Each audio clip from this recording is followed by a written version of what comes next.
Hello and welcome to The Current Thing with me, Nick Dixon. And we have another very, very special guest this week. Very excited. Unless you've been living in a cave for the last many years, you'll know him from the band Mumford Sons, which he was in for 14 years. And now he has an excellent podcast called Marshall Matters. And we'll get into all of it. But firstly, of course, I'm talking about Winston Marshall. Thanks for doing the show, mate. Nick, it's a pleasure. And we've bumped into each other a lot around London. And so it's nice to sort of I guess now we're working together. Does this count as work? We are kind of. We have a loose colleagues. Yeah. And this will be the longest we've ever spoken. But we have spoken It already has been. Yeah. No. We've probably done 10 minutes once. Yeah, exactly. But we're all very busy. You probably more than me. But yeah. And of course the audience will know, our listeners will know. We don't want to dwell on it too much. You had this whole thing. You were in a massively famous band. It happens to the best of us. And then you were cancelled because you accidentally read a book. And basically you said that Andy No's book was brave and important. And this was enough to get you totally cancelled. And yet you decided to leave the band. And you've talked about it on so many podcasts that I don't want to dwell on it maybe too much. But I just wanted to check, was there anything you regretted about that time? Because people always think when you get cancelled, it always seems like, oh yeah, I guess that was obviously going to happen. But you actually never know the thing that's going to get you cancelled. You just like this book, you didn't think anything of it, and it ended up just making you have to leave your band. But is there anything that you sort of look back on now and think, oh, I wish I was just still doing music or had an easier life or anything like that?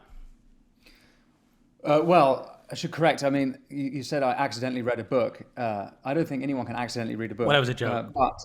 What I did was, through the pandemic, I was on my social media, amongst other things, writing about and posting about the books I was reading, which was, I was finally catching up and on all the literature I had been piling up at home in the pandemic, and it was a good use of time. And one of the books was Andy No, who's American conservative journalist, book called Unmasked, about the far-left extremism in the contemporary far-left extremism in the United States, and the BLM riots in which 19 people were killed in the first 14 days, and many businesses destroyed.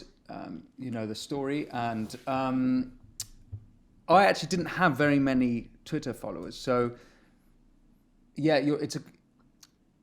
I remember thinking afterward, and then what happened, sorry, I should say, is that it just blew up, went up all the trending charts on Twitter, and became a story in the newspapers by that same weekend, and a segment on The View and Tucker Carlson, and it completely blew up.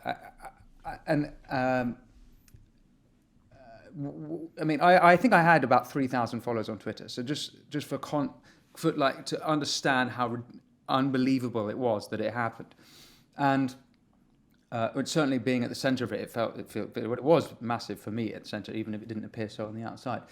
And so to your question, wasn't it obvious? And I guess there are a few topics that this happens to people on. For example, the trans issue. We've seen this with high-profile people like J.K. Rowling, but you see it just recently. Christian Henson, who's the CEO of Spitfire, founded that company. It's a music production company in London, or it's international actually, and he's just resigned because he tweeted about in support of women and with concern to I think it was reference to GIDS and the Tavistock. But he was forced to resign. The keyboard player in Elbow tweeted about trans and had all his social media swiped. I think he's a guy called Craig Potter. So it happens in trans, and there's plenty of other examples in wider society, as well as in music on the trans issue, which whether it's Alison Bailey or Maya Forstater, and you know the names, in music industry as well. Another thing that got people in trouble was questioning vaccines. That was another one of those taboo topics, and Antifa happened to be now with hindsight I can see that's one of those hot button issues that you are going to get into trouble if you discuss. It's a taboo topic now, but at the time I would say I don't think I could have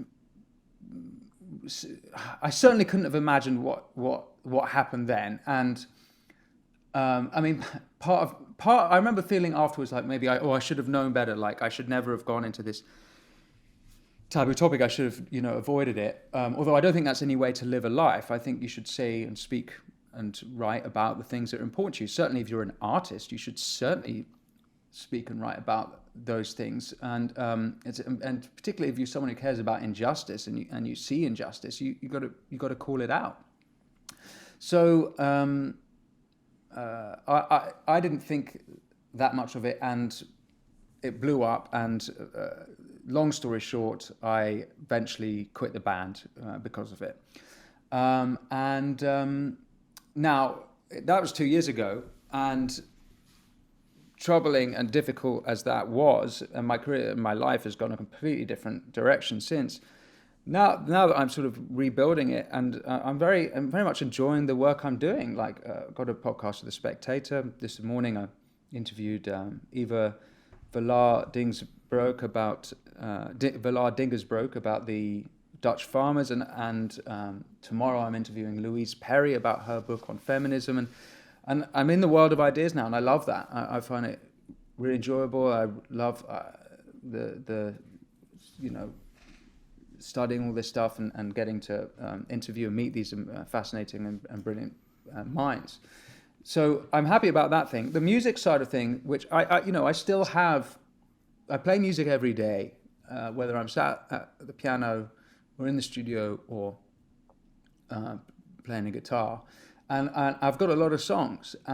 What I found initially after I quit the band is that I still wanted to do music, and after a while I felt like there was too many doors closed, and I found it frustrating. So I started walking through the doors that were open, which led me to The Spectator, and I have various other business enterprises. But I didn't want to spend my life just banging my head against closed doors. Now, it's still a bit frustrating. I'd like to get to a point where I'm playing more music, and I am indeed playing more music. I did a solo US run, just me and a guitar, in November last year, and I'm heading out to Austin to play a show next month. So I'm still playing music, which is great, just not perhaps as much as I wish I was, and so I'll get there. I'm certainly not giving up on it. I can't give up on music. It's part of my life. Yeah. So it's a couple of things I thought of when you were speaking there. One is that it's funny when people get cancelled. There's always a certain mob that pretends that they haven't been. And I actually found a tweet, because I tweeted about your thing at the time and that brilliant article you wrote about it, but I couldn't find that. But I did find about a year later, maybe, you were in the Sunday Times, and this strange person, Otto English, who pops up on Twitter, had written, former Mumford Sons banjo player Winston Marshall takes time off from his Spectator podcast to explain how he's been cancelled over 3 pages of Britain's best-selling Sunday broadsheet. So the idea is, you haven't really been cancelled, you can still eat food. So I replied, he was forced to leave a massively successful band that was his whole life because he read a book, but yeah, it's all fine because he's in the papers. Which is something that's always bothered me, is like, but what you're doing now is cool and it is fun, as you said, but what always annoys me... Well, no, that's interesting. Let's talk about that, because I think it seems to be one of the raging debates is like, oh, if you're cancelled, how come you're actually doing all this talking? And I must assume, if I'm going to do a good faith interpretation of that person, whoever it was, that they for them, cancel means not having a voice, like not being able to speak. But it doesn't. So that misses the whole point. So the point, as you've rightly pointed out, is I had to give up a very well-paying job that was a passion, that was my life's work, was a business I'd built up since I was a teenager. And I could have kept it, but I would have not allowed to be able to talk. I would have to lie and go along with the lie that far left extremism was a good thing. And I decided actually I'd rather stick to the truth. And I remember before I quit the band, by the way, thinking like, okay, well, I'll quit the band. The irony here is that I'm in a position where I've got a microphone, but I can't use it, to use the metaphor. And in quitting the band, I'll lose the microphone, but at least I'll be able to speak my mind. So I can now say whatever I want. But the point being is, it's not like your whole life is completely, you're completely sent to the gulag. It's that part of your lives are destroyed, and for me that was a lot of my work I'd done in music. But yeah, there's a point that ironically now I've got a bigger voice than I had before. No one gave a damn before, and now as he points out, I've got a podcast and I do a lot of media. Yeah, but you're saying, if you take them in good faith, I find these people disingenuous. The idea that he hasn't been cancelled, he's still allowed to make a living. It's like, yes, I mean, it's not.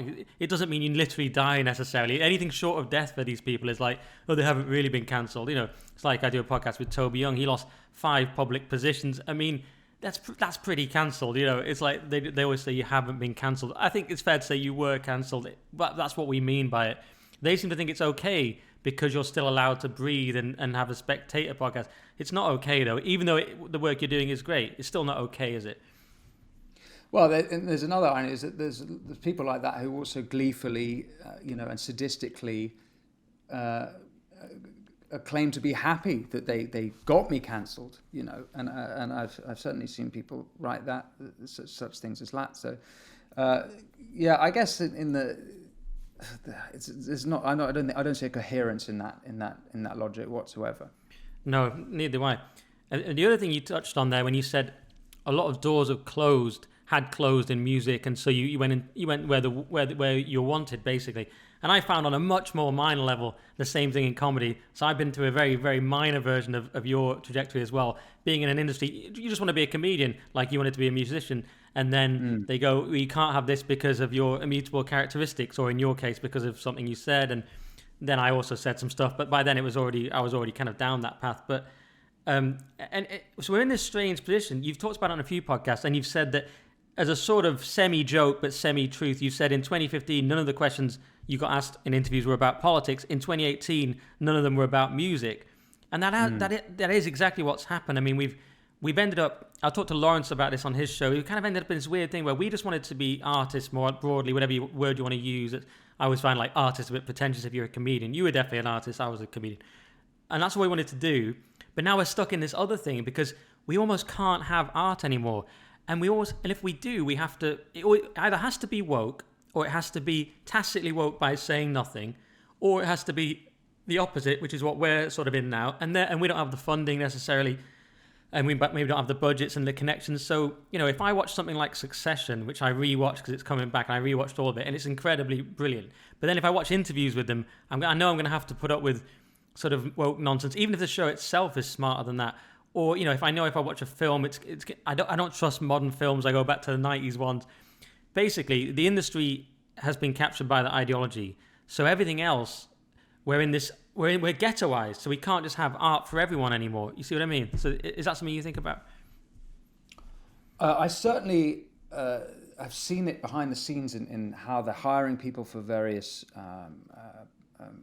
jobs and all the sort of diversity quotas, and I do suspect that it doesn't. There's glimmers of hope that stuff. If you look at, let's say, Netflix, for example.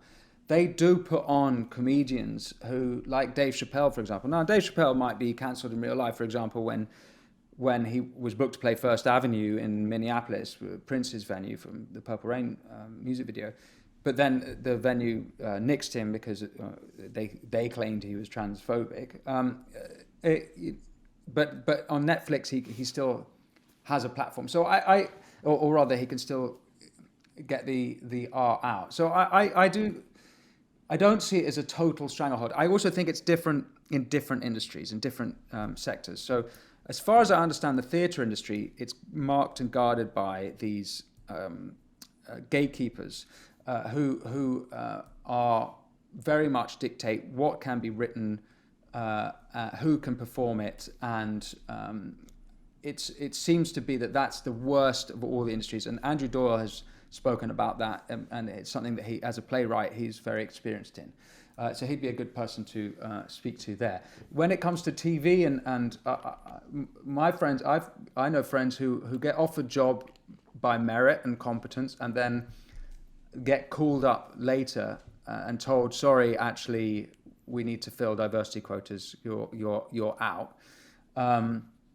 And in the music industry, the phenomenon is that, well, it's a very small industry, and you can sort of speak, but it's sort of halfway between total freedom and gatekeepers, because there's festivals, there's radio. Like, for example, when I did my tweet, a couple of radio stations said they wouldn't play the band again, and one festival dropped me from the lineup. So, and festivals and radios play a big part in that. Actually, there's an example with MIA, the Sri Lankan British artist. Only this year, she was offered to play a festival at London's Field Day in Victoria Park, and had her offer rescinded by the festival because of her, quote, online opinions. Now, I dug into it. The online opinions were to do with vaccines and her concern. Now, look, vaccines as a topic, whether you were for or against them, it was a distressing issue for everyone. But the festivals just deemed that it would be bad for their shareholders, their stakeholders. Note the choice of word there, by the way, because that's straight out of the WEF playbook. But that's another topic. And they decided it would be bad for their festival attendees that she would play, as if her music had anything to do with the politics. Here's another thing that I find frustrating, is that certainly in the music industry, there's a sort of desire for artists to be, anti-establishment or fight the man. But then whenever they do fight the man, they get mocked and they're not doing it in the right way. Look at what's happened to Russell Brand. Isn't it a perfect example of it? Sorry, someone's rung my front door. So I've lost my trail of thought a little bit now. No worries. Your door's gone off. You were just talking about Russell Brand and how he's got the wrong kind of iconoclasm now. Yeah, and so now the press come after him, and the media come after him. He's got the wrong opinions because he's actually espousing traditional leftist anti-establishment opinions, but that doesn't chime correctly with whatever the popular narrative in the creative industries.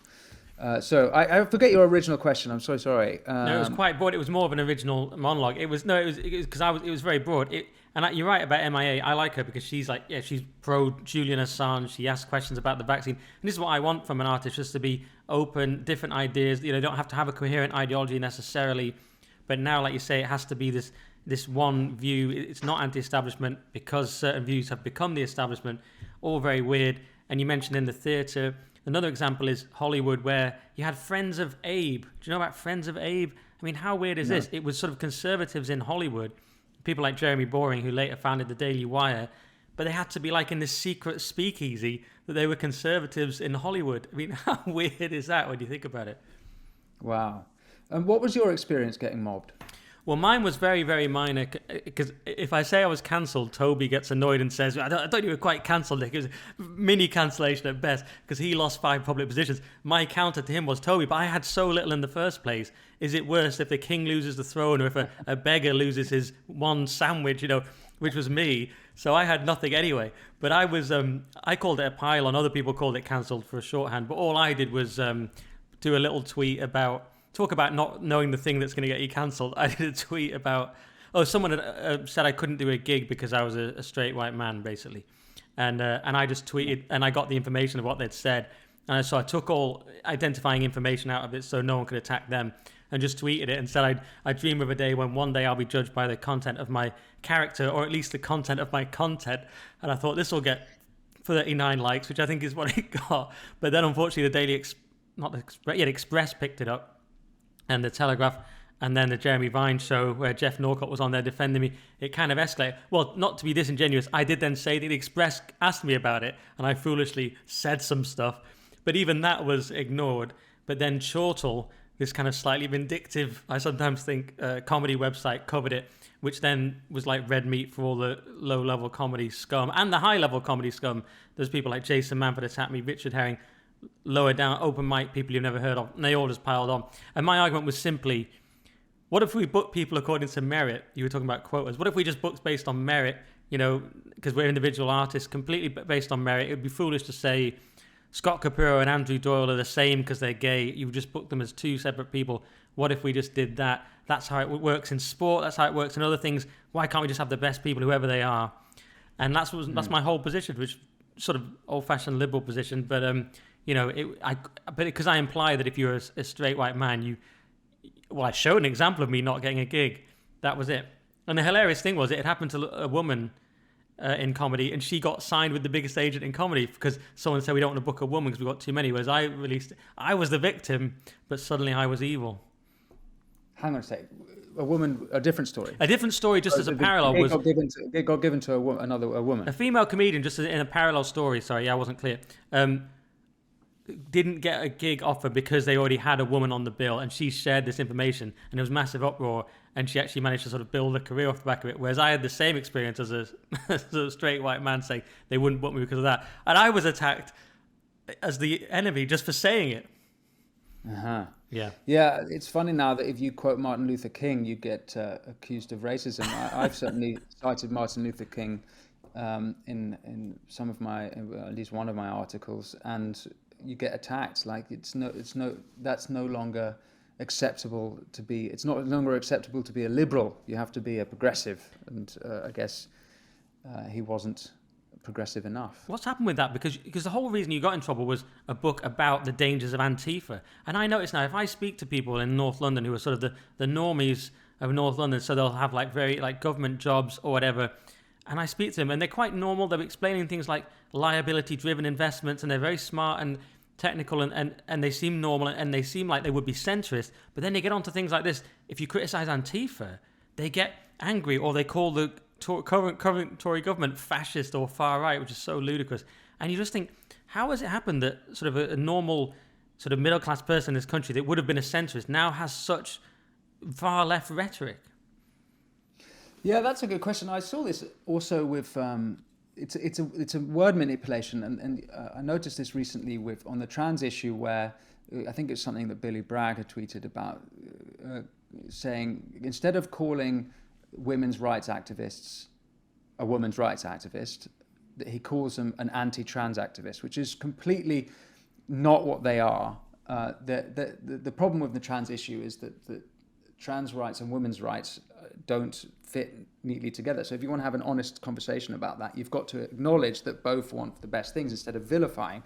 And to call someone anti-trans is to vilify. But what that effect has on let's say normal people who don't follow this stuff in detail is they just see the headlines in whatever newspaper they read, or on the Beeb or whatever it is, and they don't have time to get into the nuances. So actually playing the word game is a very effective way of winning popularity for an opinion, even if it's a wrong opinion.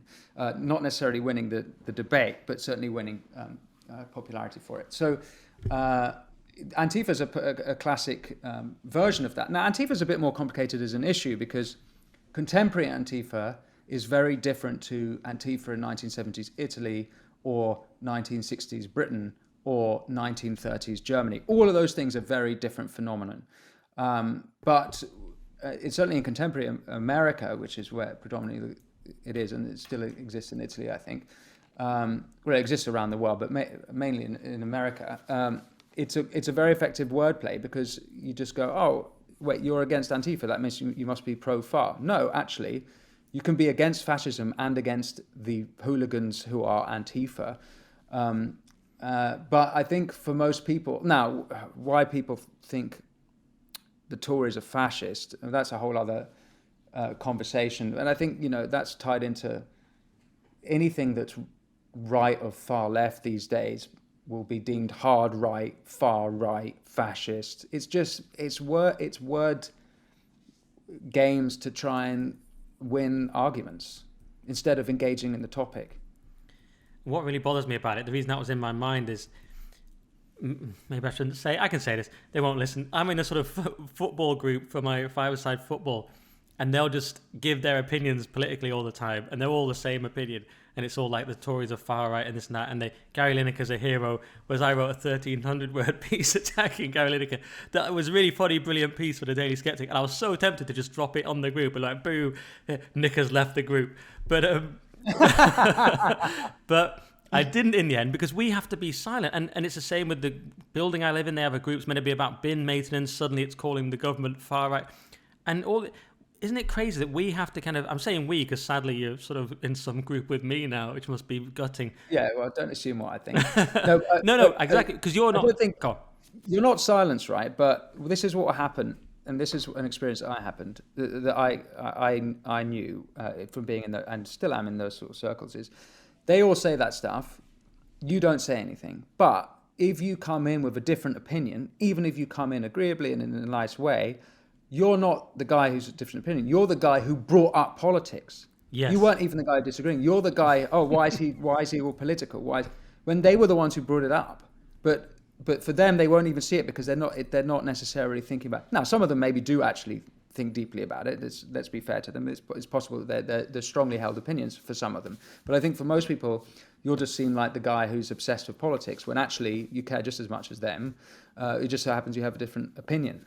Yes, because they're just sort of fish swimming in the water. They don't realize the water's there. Their opinion is so accepted that there's no pushback. So they think it's not even politics. I mean, it was an example in my building group where someone mentioned Trump in a sort of semi-positive way, and they'd been using phrases like "this Tory government is far right" and these quite outrageous political statements. Someone mentioned Trump, they immediately said, "This is not a political group. You might have to leave the group." Exactly what you said, because they brought us like, well, what is calling the government far right if not a political statement? So yeah, it's exactly what you said. I'm in a Man United group with a bunch of very sweet reverends and Cock of the North. I'm United as well. Yeah, Cock of the North, and there's like a long established no politics rule, but there's one guy when there was a rumor that Elon Musk, because I think he tweeted about it, was going to buy United. So one of the guys went absolutely bananas about it, and obviously we have to keep. We're not allowed to talk about politics, right. But that's okay. You can talk about Elon Musk. It's painted as Elon Musk. Not allow the bad guy spaceship man bad. Spaceship man bad now. And anyway, but again, best just keep stum. Yeah, we could have done a whole podcast on Eric Ten Hag. I didn't realize. But you said there, don't assume what I think, and you were like, bro, back off. And I was going to ask you about that because you said that you're not necessarily. You said the anti-woke can be as bad as the woke. I don't know if they're quite as bad, but that was one of my questions. Where would you stand? And you said, let me see. You said here, when forced to politically label myself, I flutter between centrist, liberal, or bit of this, bit of that. Which is that where you still are? You're not particularly any label. Yeah, it's labelling is a bloody nightmare. I don't think anyone is I mean, very few people are like really definitively in one spot. Like, how can you be? Even the political parties are inconsistent.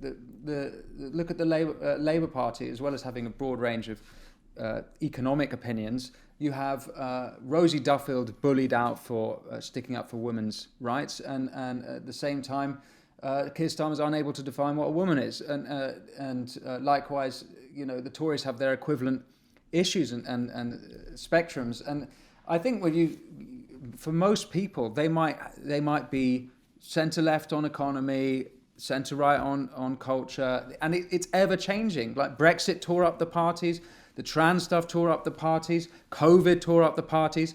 When I mean parties, I mean if there's any way you can really lump anyone, it's just whatever the issue. If you're thinking about it critically, you can't.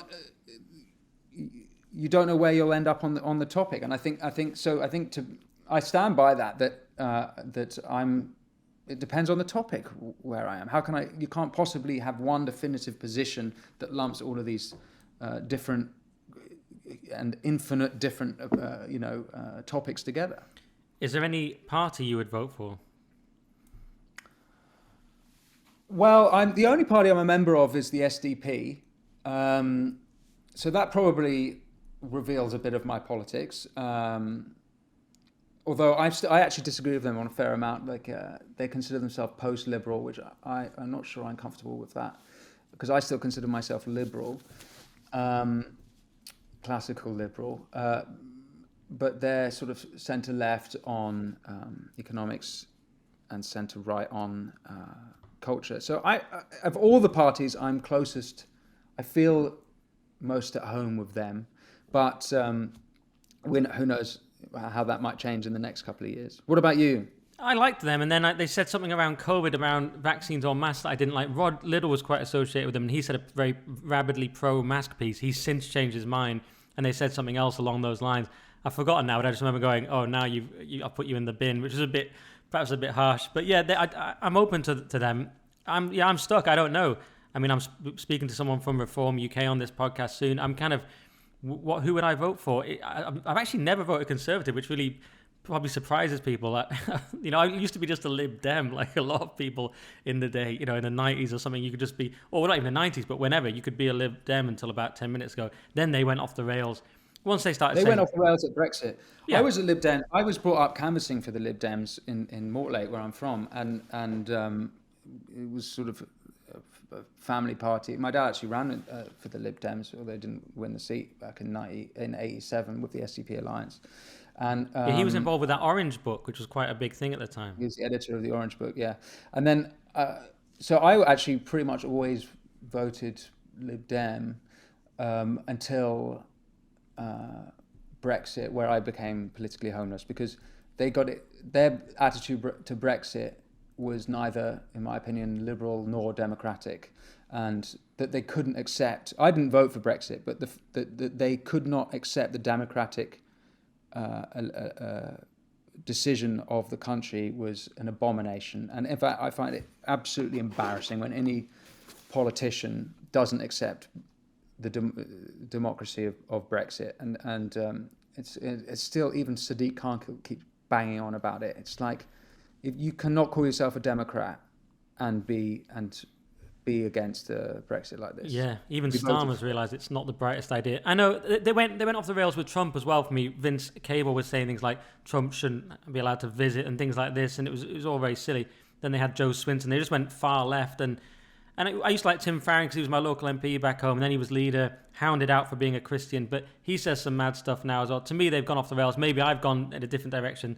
I don't know if they went far left, but maybe I don't know the topic as well as you. Well, they went sort of woke with Swinson. Sort of classic progressive. Yeah. Like, cringe progressive. Yeah, cringe progressive mental. Yeah.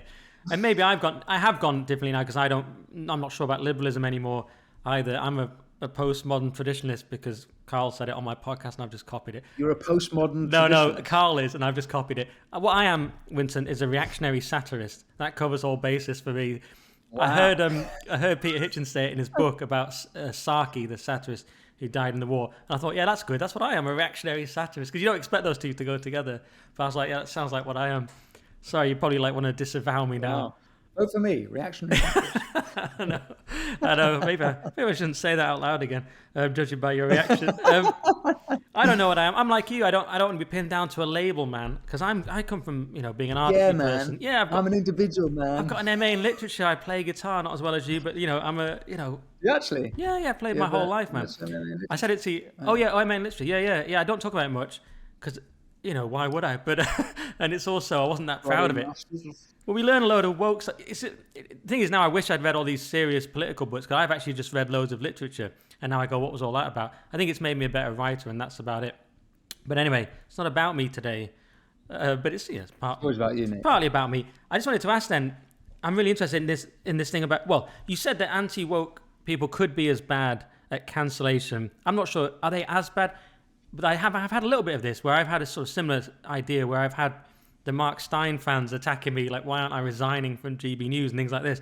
And I still have them trolling me on emails and stuff. It's very strange. I've never understood their argument, but you have the kind of purity spiral on one side, don't you? You have the woke side, which is obviously just evil. Then you have the other side where there can be a purity spiral. And you said they were attacking you for apologizing. So you've even suggested that the anti-woke side are just as bad. Are they just as bad, or are they somewhat as bad? It's a good question. I think that the same. It's good use of the word. I like the idea of the concept of purity there and the puritanical nature of it. And I do think that the same human, conscious, subconscious, or there's some of the same human phenomena at play. And so I see a lot of similarity with the reactionary right and the reactionary left in wanting to cancel people. But I think that if you look statistically at like the numbers of people who are actually facing professional repercussions, which is how I would define cancellation, it's predominantly, it's coming predominantly from the left, or the statistics suggest that. But there might be other reasons for that. So it might be that the institutions or the industries that the people are getting cancelled from are predominantly run by the left. If you look at academia, which is probably the main place where people are losing their jobs and their positions, that is predominantly left wing. So, and that's in Britain and America. So statistically, there's more sort of victims of that sort of behaviour. But I have seen certainly online that the anti-woke mob are happy to kind of, offer garner scalps as the left wing are, and so I probably I don't know if I could rank them, but I do see that behaviour on the right. And is it just a case of fighting fire with fire? I mean, in your recent interview with Matt Walsh, you kind of suggested, as I recall, that he was sort of being a bit mean with this Dylan Mulvaney thing, and perhaps you would have gone about it differently. And this is where he was quite aggressive about this weirdo Dylan Mulvaney, and he put out this video that sort of could totally condemn this person in quite tough terms. And some people were saying, oh, he was too mean. Other people were saying, no, that's just how we have to win this thing. Now, this question presupposes that there's a culture war and that you might want to win it. I mean, I asked people this question, how do we win the culture war? Jeff Norcott refused to even admit there was a culture war. He said that was not a useful framing. And I wouldn't put you on my side. I wouldn't damn you like that. But is there a culture war? How do we win it? Or is that one of your objectives? Or do you see it as winnable? Or do you not see it in those terms? Well, if you take the Matt Walsh incident, I don't think the trans thing it's massively swept into the culture stuff, but I think it's much bigger than culture. It's in our. I've just finished reading Hannah Barnes's book Time to Think about Gids and Tavistock, and it's absolutely shocking. The state-sponsored abuse of these. I call it abuse. I would see it as anything but abuse. I mean, that's putting it nicely, probably. Not just puberty blockers, and there's a lot of damage done by puberty blockers, but also cross-sex hormones, and that's before. That was state-sponsored, but then also going into the surgery stuff, and it's a deep. This isn't just a cultural issue. I mean, it does come from a philosophical. There's philosophical roots to how we've got to this, and so maybe that's part of the culture. But I don't think using the term culture wars justifies how serious it has got. And when we're butchering children, that culture war does not justify how evil this is. But I think that there are elements where there is culture when it comes to literally the creative industries, and there are different cultures against each other. And so I quite like that Jeff Norcott's position there, that it's not necessarily a helpful term. And I'm not sure about the idea of like winning and maybe this is the sort of attitude that will mean that you definitely don't win, but winning implies the sides. The way I try and understand it is trying to get post-cultural war, post-woke, post-anti-woke. It's what is how do we create art again, which is above this, where we're unified again. I don't really see it as winning, because if we're winning, there's losers as well. I think we all want to win. I think we've got to remember that we all want the same. I think the vast majority of people want the same thing, which is that for everyone to thrive, for everyone to have meaningful, long-lasting, healthy lives, and so I like to see it like that, and try not to get too caught into the culture war sort of narrative. Although inevitably I get caught into it a bunch, and so I'm sure I'll sound like I'm falling short there. Yeah, I think you're a nicer person than me. I just want to go scorched earth and win it. But as you say, when it comes to things like Tavistock, the systemic mutilation of children would be a reasonable way to describe it. It is horrendous. When it comes to things like this, you can't really be too nice, can you? You've just got to call it what it is. But yeah, I take your point. The problem with Matt Walsh's position, and we disagreed about this in our interview, is that, and it's worth reading what he actually said. And we disagreed very agreeably, by the way. And I thought he was a very nice man when I met him. He doesn't just like say, he like really lays into it. Like it's a long monologue eviscerating this guy, Dylan Mulvaney, on a personal level. Now, my opinion is Matt Walsh is such an effective speaker. He could do it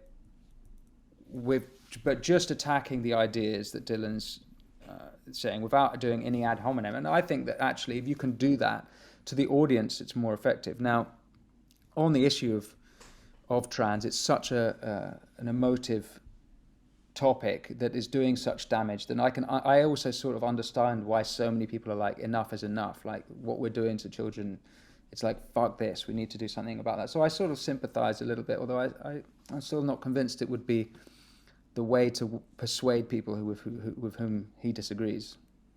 Yeah, I get that point. Although Dylan Mulvaney has now just done that video where he pretends to be a 6-year-old girl, and you're just like, this is getting very, very disturbed. But yeah, but I still take your point. For the optics of it to win over or to be persuasive, there's no need to perhaps go so aggressive. I understand that. I don't mind what he said, but I totally get that point. Because you've got to go at some point fairly soon, I wanted to quickly ask you, you talked about being a Christian and how that helped you when you were cancelled and so on. And I know it's a very horrible time being cancelled. Even on my very minor level, I still couldn't sleep for like 3 days and couldn't eat. People don't understand because it probably wouldn't bother as much now if it was that level. But the first time it happens, your body doesn't know how to respond. It's like a fight or flight. So it's a terrible time. And you said being a Christian helped. And were you already very Christian, or did that make you sort of go full on more, further into that? I've been a Christian already for a couple of years, maybe a year and just about a year and a bit. I was just speaking about this today. I have talked about the fact that I'm a Christian, and I do that carefully because I'm also conscious that being human, I will, of course, fuck up again. But in publicly saying I'm a Christian, I represent him, and so I tread very carefully and I try and tread lightly because I don't want to misrepresent him. So it's something that there's a plus side too, which means that I try, if there's a filter on what I say, it's like, does this serve him? Now, of course, I'm sure I fall short of this, but when it comes to articles I write or interviews or even tweeting, I'm like, does this serve him? I do try and ask myself that question, but inevitably I'll get that wrong sometimes. The reason I did publicly say I was Christian is because it's a very important part of the story to explain why I made certain decisions. Basically, for me, my option was to. I was in a position where I was having to go along with a lie, which was that this far left extremism was good, and that it was okay that these people are being killed. Which I really just don't think that. Going along with lies is absolutely not something that my conscience can live with. And it's not just going along with it. If you go along with something like that, you sort of become a part of it. So not everyone can understand this because, and one thing that's quite interesting is a lot of people, not all, but a lot of people I've met who have been in my sort of situation are people of faith, not just Christians, but also Jews and Muslims. And I imagine, I don't know, but I think if this had happened like 10, 20 years ago, that it would have been majority atheist. I'm not sure that's true, but the culture's changed. There's a lot of people of faith now in this situation, and I don't think that's a coincidence. I think it's because you put something that's higher than you above you, i.e., truth, or a greater power above you, and realizing that these earthly, worldly things are just earthly, worldly things that will pass, and that actually there are things more important, and so.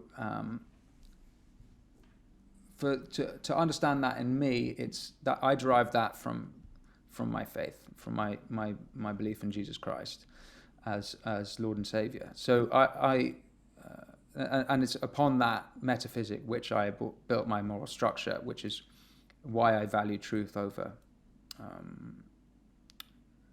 all else, I guess, or much else. So that's why I've talked about that. But and there's a lengthy answer to your question, but worth giving, because it's one I try and be careful about. It's not one to be taken lightly. No, indeed, and it gives you the strength to say these things. Yeah, because you're like, well, no, I've got my conscience comes from God. Therefore, well, this is the way I see it. Therefore, how can I possibly lie or go against my conscience? And also, this may sound like ludicrous, but it helps to have the example of Jesus, because you think, well, people are piling on you, Nick. Pretty sure they piled on Jesus worse. And, what are you going through? Is it as bad as what he went through? Don't think so. So you've got the ultimate example there. So that is useful for me. Nick, that's the whole point of the story of Christ, the passion of Christ. It's the ultimate suffering. It's not just the physical suffering, and which we know about, the being whipped and then having to carry the cross and then crucified, but that he was humiliated, that his mother had to watch him through all of that he was betrayed by it's not just betrayal, it's not just injustice, he was innocent as well. So it's the ultimate story of all of those things, which is why, by the way, Christians have the crucifix as that symbol. It's such a gory symbol, to have a man like that dying on a cross, but it's a reminder that actually he died for us, and he died the ultimate death, so that, and as you suggest, to lead by example, that we might bear our own crosses ourselves in our lives. Yeah, and as you say, it's the worst possible suffering, the highest possible injustice, the best possible person having the worst possible treatment, and on top of all that, he still says, "Forgive them, for they know not what they do." So that's the incredible part. Oh. Have you managed to forgive all the people involved in your cancellation? That's a good question. Sneaky one at the end. I'm still. If I'm being totally honest, I'm much better than I was. It's been 2 years, but I'm still healing a bit. I haven't, fully get there, but I'm getting there. Yeah, I've forgiven lots of people in my life, but I'm not sure if people who've piled on me, there are still a few people from that who, I'm certainly not close to even starting to forgive. So it's more like a sort of total war state. So and people always try and do this. Oh, you're a Christian, you should do this and that. I mean, I'm certainly not judging you for that. All right. No, you're right. I should. That's the example. Yeah, it is the example. But that's something I need to. Well, I'm not going to have a pop at you for not being quite as perfect as Jesus. Are you a Christian? Yeah. But I say I am, but then I get worried, people, I'm not living up to it. I don't go to church enough. Someone just invited me to a new one, so I am going to go. But, I am, definitely. And how's your faith guided you through these choppy waters? Well, like I say, for me, it's just this idea that how can I possibly not tell the truth or go against my conscience, and it's that example of Jesus when you're self-pitying or when you think you're being attacked. And it's just there. And also it helps to, when you remember to have gratitude and just do your prayers, just doing those basics is also very helpful. But yeah, it does guide me. I think I've already been someone who always just has to tell the truth and be myself. But it helps remind you of that. And it means that there's no way you can possibly go against it. Though I do always think I'm not a good enough Christian and I'm an awful person and all this kind of thing all the time as well. I provocatively put out a question on Twitter at one point. Is it more important to be a cultural or a spiritual Christian? Which I think is an interesting question. Have you ever thought about that? Because you have the spiritual ones who have the belief, but they're sort of politically naive. They may even be sort of woke. And then you've got the cultural Christians someone like Douglas Murray, and they're very on it with politics, but they don't actually have the belief part. Have you ever thought about that? Well, it's a good question, but I would say, I don't know the answer, but I would suggest maybe that it's examination of what it is to be a Christian. By their fruits you shall know them. And so anyone who says they're a Christian, what is it to be a Christian? Well, it's to be like Christ. And how is one like Christ? Well, it's you can tell by their fruits. So whether it's better to be cultural or spiritual, it sort of depends on what the fruit is. Yeah, I think you have to be both, but it was just a fun poll question. Because you've got to go, last question, because you're a musician, what is your favourite band ever, and why is it the Beach Boys? They're my favourite. I'm now, you've got me thinking. I'm not sure whether I stand by my answer to that last question. Oh, okay. Because... what did you say on the last question? That you have to know them by the fruits. Yeah, but I'm not sure I actually agree with that, because if you really believe, I'm not equipped to get into the theology on this. No, well, neither am I, and that's why I sometimes say, I'm not a proper Christian. But right. I'm just conscious that you've got to go. So otherwise, I'd tell you about Christianity for ages. But do you have a favourite band or anything? Because I just think we're so tied up in politics now that music is kind of your main, has been your life. Mm-hmm. What's the question? Do you have a favourite band, or are you working on musical projects? Is another question. I am working on musical projects. I'm sitting on some songs and working with a great person. I went to an incredible gig recently.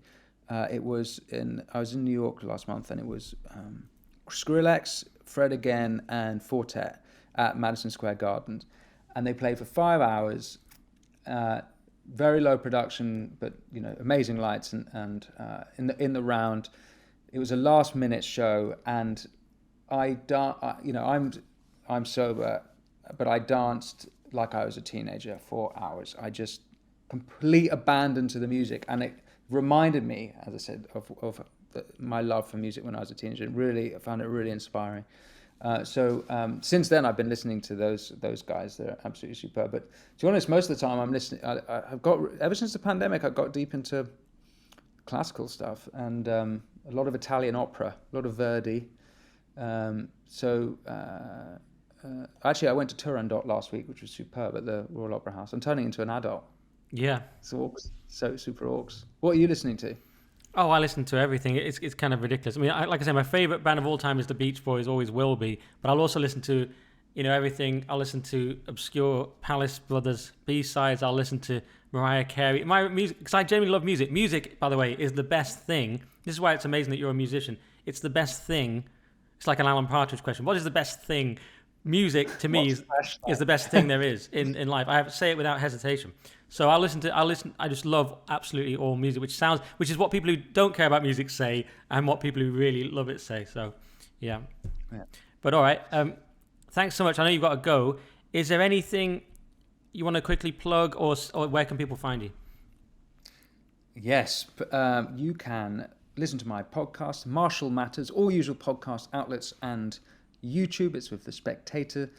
And I have a Substack. Winston Marshall is my Substack, and I'm on Twitter, Mr. Win Marshall, and Instagram, Winston Marshall, and all the social media, and various music gigs coming up, and talking events, and you'll find all of that on the social media stuff. So yeah, Nick, thank you so much for your interview, and I think I babbled through and made very little sense, but hopefully there's something there. That's just you being self-deprecating. It was great. Thanks so much, mate. Great. Well, I'll see you around, I hope. Yeah, see you soon.